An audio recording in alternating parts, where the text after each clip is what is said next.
పనులు లేవు, కానీ అందరికి వచ్చాక కడుపు మంట తెచ్చింది. పనులు లేవు మీకు? వర్షాల పనులు లేవా?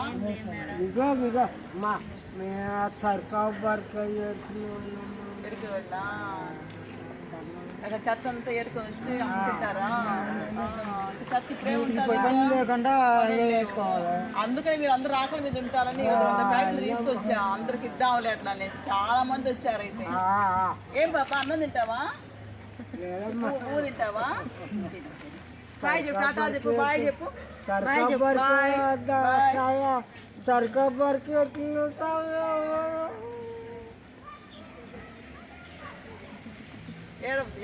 ఆకలేస్తుందా?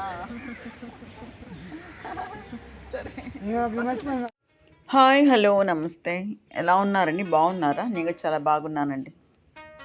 మీరందరూ కూడా చాలా చాలా బాగుండాలని, ఆరోగ్యాలతో సుఖంగా సంతోషంగా ఉండాలని భగవంతుని ప్రార్థిస్తున్నాను. వాడు చూడండి, మనందరూ బాగా చెప్తున్నాడు.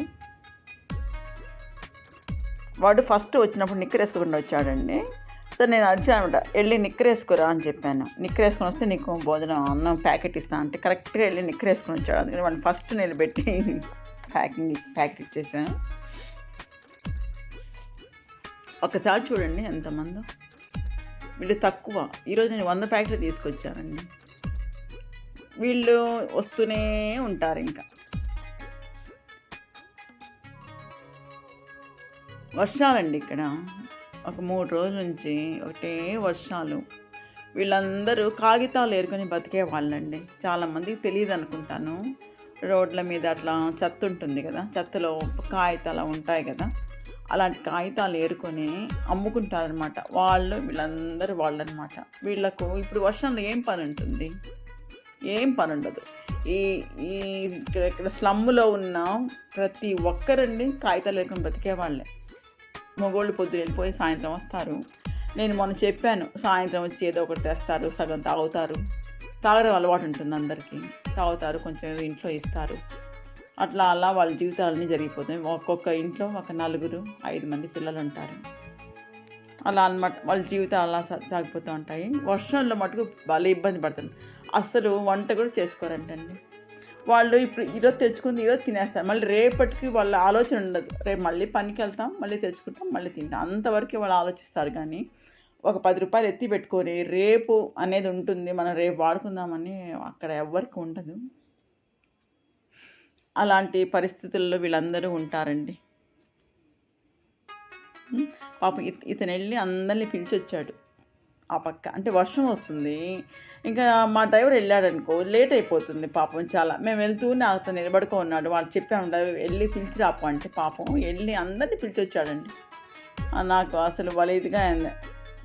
పాపం నువ్వు తీసుకో 2 ప్యాకెట్లు ఎందుకంటే చాలా మా ఒక ప్యాకెట్ నాకు మా ఇంట్లో వాళ్ళు నిలబడుకున్నారులే సరిపోతుంది అన్నాడు అనమాట. ఇలాంటి పేదవాళ్లకు మన సంస్థ తరఫున ఆకలి తీరుస్తున్నాము. నిజంగా ఎంతో పేదరికంతో బతుకుతున్న వీళ్లకు ఒక్క పూట మనం అన్నం వేస్తే వాళ్ళు ఎంతో తృప్తిగా తింటారనమాట. అలాంటి సేవా కార్యక్రమాలు మన సంస్థ తరఫున ప్రతిరోజు అన్నదాన కార్యక్రమాలు ఉంటాయి. నా సంస్థ తరఫున ఎవరో ఒక అన్నదాన కార్యక్రమం చేయమంటారు. ఎవరు లేనప్పుడు నేనే చేస్తూ ఉంటాను. ఈరోజు కొన్ని ప్యాకెట్లు కూడా వేరే దగ్గర కూడా పంచానండి. అంటే గుడ్ల దగ్గర అలా రోడ్డు మీద ఉంటారు కదా, వాళ్ళు కూడా కొన్ని ప్యాకెట్లు పంచాను. ఈరోజు అన్నదాన కార్యక్రమాన్ని నిర్వహించిన వారు ఖుషిదక్క గారు. వారికి మన సంస్థ తరఫున కృతజ్ఞతలు తెలియజేసుకుంటున్నాను.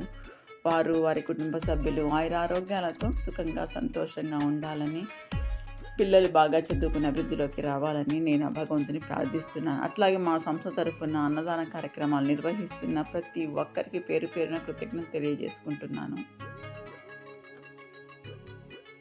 ఈ కార్యక్రమం నచ్చితే లైక్ చేయండి, షేర్ చేయండి.